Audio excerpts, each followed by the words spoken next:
Dan dengan itu, secara rasminya Expo Pakar Pertanian 2025 dan RAAI 2025 telah dilancarkan.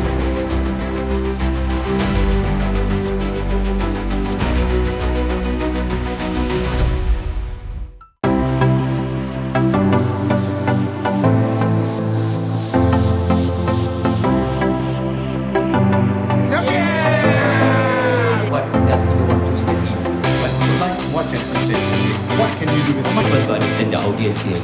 microfinancing? So katakanlah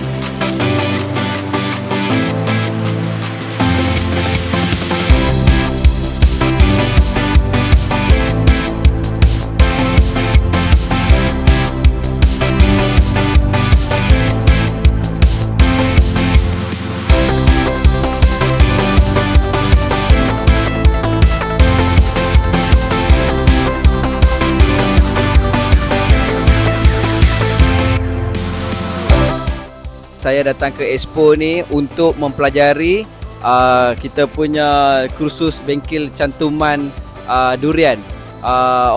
Overall, Expo ni sangat-sangat membantu dan semua boleh datang sebab banyak ilmu korang boleh dapat ke Expo ni.